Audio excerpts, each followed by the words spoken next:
बिस्मिल्लाहिर्रहमानिर्रहीम। अस्सलाम वालेकुम डियर कस्टमर्स, आज की इस वीडियो में हम आपको बताएंगे कि बाय पार्ट्स आप according to board pattern Punjab board किस तरह से पेपर बना सकते हैं। सबसे पहले हम लॉगिन करेंगे www.testmaker.pk क्लिक करेंगे और उसके बाद राइट साइड पे आपके पास लॉगिन की ऑप्शन लिखी हुई है, इसके ऊपर क्लिक करेंगे। यहाँ पे हम ईमेल लिखेंगे और यहाँ पे पासवर्ड लिखेंगे। जो हमारे यूज़र हैं जो बाय कर चुके हैं उनको कंपनी की जानब से ईमेल दिया जाता है, वो यहाँ पे लिखेंगे। कंपनी की जानब से जो पासवर्ड दिया जाएगा वो यहाँ पे लिखेंगे। अगर जो ट्रायल में हैं वो भी उनको भी ईमेल और पासवर्ड दिया जाता है, वो भी यहाँ पे ईमेल और यहाँ पे पासवर्ड लिखेंगे। उसके बाद इसको साइन इन करेंगे। साइन इन करने के बाद हमने पंजाब सिलेबस में लाहौर बोर्ड का 9th क्लास फिजिक्स का पेपर बनाना है, तो हम क्या करेंगे, यहाँ पे क्लिक करेंगे। उसके बाद क्लास 9th पे क्लिक करेंगे और उसके बाद फिजिक्स पे क्लिक करेंगे। फिजिक्स के क्लिक करने के बाद ये आपके पास तमाम चैप्टर्स ओपन हो गए हुए हैं। आप कोई से भी 2 चैप्टर आप ले लें। मैं चैप्टर 1 लेता हूँ और उसके साथ में चैप्टर नंबर आखिरी 9 ले लेता हूँ। जब नीचे देखेंगे यहाँ पे क्वेश्चन लेवल दिए गए हैं, एक्सरसाइज क्वेश्चन। इससे मुराद ये है कि जो चैप्टर के एंड पे डाटा दिया होता है टेक्स्ट बुक के अंदर, उसी में से सवाल आएंगे। एडिशनल क्वेश्चन से मुराद ये होता है कि हमने चैप्टर के अंदर से सवालात बनाए होते हैं। पास्ट पेपर से मुराद ये है कि पंजाब के जितने भी बोर्ड हैं उनके अंदर जो मेजोरिटी में सवालात आए हैं वो इसके अंदर मौजूद हैं। और इसके अलावा कंसेप्चुअल क्वेश्चन जो बोर्ड ने कहा था कि कंसेप्चुअल पेपर भी आया करेगा, ये उसी के मुताल्लिक़ सवाल इस फोल्डर के अंदर है। और ये एक्सरसाइज एग्जाम्पल जस्ट मैथ के लिए इस्तेमाल होती हैं। जैसा कि आपको पता है कि मैथ के अंदर एक्सरसाइज शुरू होने से पहले मिसालें दी जाती हैं, वो डाटा इसके अंदर मौजूद होगा। तो आप इनमें से कोई एक लेवल भी ले सकते हैं, आप इन चारों को क्लिक भी कर सकते हैं, वो आपकी अपनी मर्जी है। जनरेट पेपर करेंगे। जब हम जनरेट पेपर करेंगे तो ये मीडियम है बॉथ, तो आप इंग्लिश ले लें, उर्दू ले लें, बॉथ ले लें, वो आपकी मर्जी है। बॉथ मुराद ये है उर्दू और इंग्लिश मीडियम का पेपर इकट्ठा आएगा। यहाँ पे फ़ॉन्ट साइज़ है, फ़ॉन्ट साइज़ 14 ले लें, 16 ले लें, वो आपकी अपनी मर्जी है। मैं 14 ले लेता हूँ। यहाँ पेपर साइज़ है, कुछ लोग A4 लेते हैं, कुछ लेटर लेते हैं, कुछ लीगल लेते हैं, लेकिन मैं A4 में पेपर बनाऊंगा। यहाँ पे आप टाइम के एडजस्टमेंट कर सकते हैं, 1 घंटा, 2 घंटे, 3 घंटे, 30 मिनट, जितना भी आप टाइम बच्चों को पेपर हल करने के लिए देना चाहते हैं वो यहाँ पे लिखेंगे। उसके अलावा सिलेक्ट टर्म, सिलेक्ट टर्म से मुराद होता है कुछ मंथली लेते हैं, कुछ फर्स्ट टर्म के पेपर लेते हैं, कुछ सेकंड टर्म के पेपर लेते हैं, कुछ एनुअल पेपर लेते हैं, कुछ टेस्ट सेशन लेते हैं। ठीक है जी, आप अपनी मर्जी के मुताबिक यहाँ पे लिख सकते हैं। मैं यहाँ पे टेस्ट सेशन लिख देता हूँ। उसके अलावा बबल शीट है, अगर आपने बबल शीट लेनी है तो यस कर दें। जब यस करेंगे तो यहाँ पे नंबर ऑफ बबल्स आएंगे जी। आपने जितने ऑब्जेक्टिव दी होगी उतने आपने नंबर ऑफ बबल ले लेने। उसके बाद अगर आप ऑब्जेक्टिव अलग करना चाहते हैं और सब्जेक्टिव अलग करना चाहते हैं, मतलब ये है कि जैसा बोर्ड के अंदर आता है पहले ऑब्जेक्टिव दी जाती है, बाद में सब्जेक्टिव दी जाती है, तो आप यस करेंगे। अगर आप इकट्ठे पेपर बनाना चाहते हैं तो आप नो करेंगे।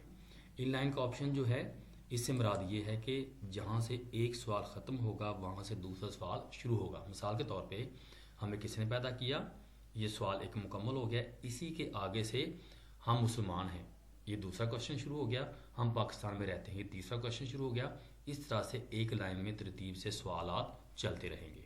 ये ब्लैंक लाइन्स हैं, ये आमतौर पर छोटे बच्चे इस्तेमाल करते हैं। मिसाल के तौर पे क्लास 2 का कोई बच्चा है, जब क्वेश्चन पेपर बनाया जाता है तो बच्चे अमूमन पेपर के ऊपर ही जो है वो हल करते हैं।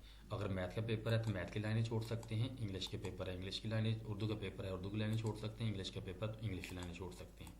लेकिन हमें इनकी ज़रूरत नहीं है, इसलिए कि हम 9th-10th का बना रहे हैं। आगे हम जी ऑब्जेक्टिव लेते हैं नंबर ऑफ़ MCQs, तो मैं 10 MCQs ले लेता हूँ। लेकिन यहाँ पे सिलेक्ट क्वेश्चन, रैंडम क्वेश्चन।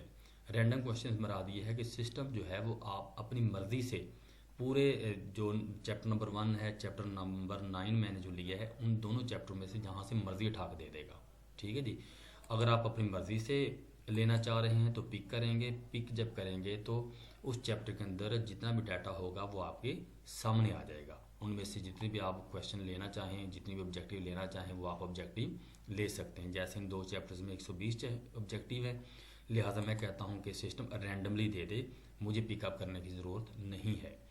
और ये इसका नंबर जो है वो हमेशा 1 नंबर की एक ऑब्जेक्टिव होती है। उसके अलावा ये जो पार्ट है, ये पार्ट अमूमन वो अदारे इस्तेमाल करते हैं जो छोटा मोटा टेस्ट बनाना चाहते हैं विदाउट बोर्ड पैटर्न, तब हम इसको इस्तेमाल करेंगे। अगर हम according to board pattern paper बनाना चाहेंगे तो हम इसको इस्तेमाल नहीं करेंगे, लिहाजा हम शॉर्ट क्वेश्चन वाली टाइप ये यूज़ करेंगे। यहाँ पे मैं लिखता हूँ अटेम्प्ट एनी 5 शॉर्ट क्वेश्चन। आप अपनी मर्जी के मुताबिक कुछ भी लिख सकते हैं। अगर हम यहाँ पे इंग्लिश में लिखेंगे तो हमें उर्दू में भी लिखना पड़ेगा, क्योंकि अगर हम ऊपर जाकर देखें तो हमने कहा है कि हमें पेपर उर्दू में भी चाहिए और इंग्लिश में भी चाहिए। उसके बाद यहाँ पे हम 6 क्वेश्चन देते हैं। यहाँ पे चैप्टर नंबर लिखा हुआ है। यहाँ पे जो आपने पीछे चैप्टर सेलेक्ट किए हैं उन्हीं चैप्टर को आप यहाँ पे लिखेंगे 1,9। ये जो कॉमा है, कॉमा इंग्लिश मीडियम वाला आएगा, उर्दू मीडियम वाला नहीं आएगा। तो यहाँ पर भी वही सूरत हाल है। अगर रैंडम लेना चाहें तो रैंडम ले लें, पिकअप करना चाहें तो पिकअप ले लें। यहाँ पे क्वेश्चन के मार्क्स आएंगे। जैसे ऊपर हमने कहा था कोई से 5 सवालात के जवाब दें। जो शॉर्ट क्वेश्चन होते हैं जिसके 3 पोर्शन बनते हैं, फर्स्ट, सेकंड और थर्ड, जो कि बोर्ड पैटर्न के मुताबिक है। तो अगर कहा गया है कि जी कोई से 5 सवालात हल करें, एक क्वेश्चन 2 नंबर का होगा तो 5 सवाल 10 नंबर के होंगे जब इसको हम 2 से मल्टीप्लाई करेंगे। यहाँ पे हम 10 लिखेंगे। ये आपका शॉर्ट क्वेश्चन का एक पोर्शन कंप्लीट हो गया है। उसके बाद हम प्लस के साइन पर क्लिक करेंगे, एक और टैब आपके पास ओपन होगी। आपने एज इट इज़ फिल कर देना है जैसे आपने ऊपर किया है। ऊपर मैंने कहा था कि चैप्टर नंबर 1 और 9 में से क्वेश्चन बनने चाहिए जो पोर्शन 1 होगा शॉर्ट क्वेश्चन का। तो यहाँ पे मैं कहता हूँ जस्ट चैप्टर 1 में से जो है वो सेकंड पोर्शन बने शॉर्ट क्वेश्चन का। तो यहाँ पे हम चैप्टर 1 लिखेंगे, उसके बाद वही नंबर लिखेंगे जो हमने यहाँ पे लिखे थे, 10 करेंगे। उसके बाद अगेन हम प्लस के साइन पे क्लिक करेंगे, क्योंकि जो शॉर्ट क्वेश्चन के पोर्शन होते हैं वो 3 होते हैं। तो यहाँ पे भी हम 6 लिखेंगे। यहाँ पे 1 और 9 में मैंने पहला पोर्शन लिया था कि 1 और 9 में से बने मिक्सअप होके। दूसरा पोर्शन मैं ले लेता हूँ 9 में से बने, और तीसरा पोर्शन मैंने कहा है चैप्टर 1 में से बने। इसके भी 10 नंबर हैं और इसके भी 10 नंबर हैं, और यहाँ पर भी हम 10 नंबर ही लिखेंगे। ये जी आपके पास ऑब्जेक्टिव भी आ गई ये वाली। उसके बाद आपके पास 3 पोर्शन जो शॉर्ट क्वेश्चंस के हैं वो भी आपके सामने आ चुके हैं। अब हम लॉन्ग क्वेश्चन की तरफ बढ़ते हैं। यहाँ पे मैं कहता हूँ अटेम्प्ट एनी 2 क्वेश्चंस। यहाँ पे कोई से 2 सवालात हल करें। ये आपने खुद लिखना है। यहाँ तो हमने पहले लिखा हुआ है ना, तो यहाँ पे आप खुद लिखेंगे कोई से 2 सवालात हल करें। अगर 2 सवालात हल करें तो यहाँ पे आपने क्लिक करना है, यहाँ पे आपने 2 कर देना है। अब आपको पता है कि जो फिजिक्स होती है उसके जो लॉन्ग क्वेश्चन होते हैं, लॉन्ग क्वेश्चन के 2 पार्ट होते हैं। पार्ट ए लॉन्ग क्वेश्चन का होता है और पार्ट बी जो होता है वो न्यूमेरिकल का होता है। तो अगर ए पार्ट चैप्टर 1 में से आया है तो बी पार्ट चैप्टर 1 में से नहीं आएगा, किसी और चैप्टर में से आएगा। अगर आपने सिर्फ चैप्टर 1 ही सिलेक्ट किया हुआ है तो बी पार्ट भी चैप्टर 1 में से ही आएगा। अगर हम 2 चैप्टर सिलेक्ट किए हुए हैं तो ए पार्ट 1 चैप्टर में से आएगा और बी पार्ट किसी दूसरे चैप्टर में से आएगा। तो मैं क्या करता हूँ, यहाँ से लॉन्ग क्वेश्चन लेता हूँ जी। लॉन्ग क्वेश्चन मैं चाहता हूँ कि चैप्टर 1 में से आए, ये 4 नंबर का हो, और जो बी पार्ट है क्वेश्चन का वो न्यूमेरिकल का आए, वो चैप्टर 9 में से आए, क्योंकि पीछे मैंने चैप्टर 1 और 9 लिया था। ये 5 नंबर का है। ये आपका एक सवाल मुकम्मल हो गया हुआ है। अब दूसरा सवाल बनाने के लिए आपने इसके ऊपर क्लिक करना है, तो वही प्रोसेस होगा जो कि आपने पीछे रिपीट किया था। तो मैं ये चाह रहा हूँ कि अब जो लॉन्ग क्वेश्चन है वो चैप्टर 9 में से आए और जो न्यूमेरिकल है चैप्टर 1 में से आए, और ये 4 मार्क्स का हो, ये 5 मार्क्स का हो। इसी तरह से आप जितने भी चाहें लॉन्ग क्वेश्चन बनाते चले जाएं। और यहाँ पे मैं कहता हूँ जी सिस्टम अपनी मर्ज़ी से जहाँ से मर्ज़ी उठाए। और ये 4 मार्क्स का है और ये 5 मार्क्स का है। ये आपके 3 लॉन्ग क्वेश्चन कंप्लीट हो चुके हैं। उसके बाद आपने जनरेट पेपर कर देना है। आप देख सकते हैं कि ये पेपर बन के आपके सामने आ चुका है। लेकिन इसके अंदर अगर हम देखें तो हेडिंग्स और क्वेश्चन जो है वो बिल्कुल से इकट्ठे हैं, कोई फ़र्क नज़र नहीं आ रहा कि आपके पास हेडिंग कौन सी है, क्वेश्चन कौन सा है। अब हम क्या करेंगे, इस पेपर को थोड़ा सा अपनी मर्ज़ी के मुताबिक मॉडिफाई करेंगे। मुझे ये अच्छा नहीं लग रहा, ये जो लेआउट है मैं लेआउट चेंज करना चाहता हूँ। तो ये लेआउट है, इसमें 17 किस्म के लेआउट दिए हुए हैं। जो आपको लेआउट पसंद है आप उस लेआउट को ले सकते हैं। मुझे लेआउट नंबर 4 पसंद है, मैं वो ले लेता हूँ। उसके बाद स्कूल नेम फ़ॉन्ट, ये जो आपके यहाँ पे आपके अदारे का नाम आएगा उसके जो बड़ा छोटा उसको कर सकते हैं, उसके फ़ॉन्ट को बढ़ा सकते हैं, कम कर सकते हैं। स्टाइल को आप चेंज कर सकते हैं, वो आपकी अपनी मर्ज़ी है। पेपर फ़ॉन्ट साइज़ ये मैंने 14 रखा था, आप पेपर फ़ॉन्ट साइज़ को कम या बड़ा कर सकते हैं। पेज बॉर्डर लगा सकते हैं। इंग्लिश का टेक्स्ट फ़ॉन्ट जो है उसको तब्दील कर सकते हैं। उर्दू के टेक्स्ट फ़ॉन्ट को आप तब्दील कर सकते हैं। अभी ये नूरी नस्तालीक है, आप कुछ और भी ले लें, मैं ये ले लेता हूँ। अब देखिए इसका फ़ॉन्ट साइज़ चेंज हो गया है, लेकिन अमूमन जो पेपर बनाया जाता है या जो बुक्स लिखी जाती हैं वो नूरी नस्तालीक में ही लिखी जाती हैं, तो बाय डिफ़ॉल्ट जो है वो नूरी नस्तालीक ही हमने रखा है। ये जो लाइन हाइट है, लाइन हाइट से मुराद ये एक क्वेश्चन और दूसरे के दरमियान जो फ़र्क है, फासला है, जो स्पेस है, उसको हम लाइन हाइट कहते हैं। आप देख सकते हैं कि ये इसकी 1.7 लाइन हाइट है। मैं कहता हूँ कि मैं इसको मज़ीद कम करना चाहता हूँ, तो मैं इसको कम करके एंटर करूँगा, तो ये आप देख सकते हैं कि ये जो ऑब्जेक्टिव है और ये बिल्कुल करीब करीब आ चुके हैं। इससे पेज की बचत हो जाती है। लाइन हाइट का जो स्टैंडर्ड साइज़ होता है वो 1.7 ही होता है। हेडिंग फ़ॉन्ट साइज़, आप इस फ़ॉन्ट जो है, ये जो फ़ॉन्ट है, इसकी जो हेडिंग है उसको बड़ा या छोटा आप कर सकते हैं। और ये हेडिंग बोल्ड, इस हेडिंग को आप बोल्ड भी कर सकते हैं। अगर हम देखें ये क्वेश्चंस हैं, ये हेडिंग है, तो ये आप में मिक्सअप हुई पड़ी है। अगर मैं इसको बोल्ड कर दूंगा तो इसका फ़र्क वाज़े तौर पे नज़र आ जाएगा। देखिए जी, ये भी आपके पास है हेडिंग है इसकी हेडिंग अलग हो गई है, इसकी हेडिंग अलग हो गई है। तमाम तरह हेडिंग्स जो हैं वो बोल्ड हो चुकी हैं। उसके बाद फ़ॉन्ट फॉर्मेट है, फ़ॉन्ट कलर है, इसको आप अपनी मर्ज़ी के मुताबिक करना चाहें तो कर सकते हैं।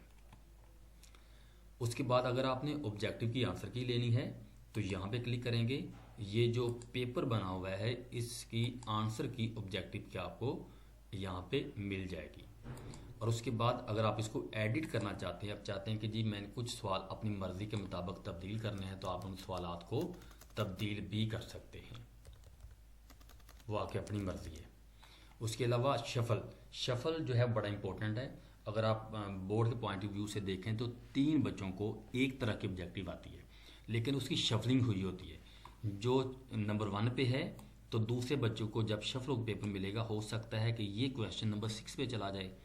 जो तीसरे बच्चे को शफल होकर मिलेगा तो हो सकता है कि ये क्वेश्चन जो है नंबर 9, 10 पे चला जाए, यानी तरतीब इसकी जो है वो चेंज हो जाएगी। उसके अलावा ये मैनुअल से पेपर पे क्लिक करेंगे तो यहाँ पे आप पेपर नेम लिख दीजिएगा, यहाँ पेपर टाइप लिख दीजिएगा, किस टाइप का पेपर है, कौन से चैप्टर का पेपर है।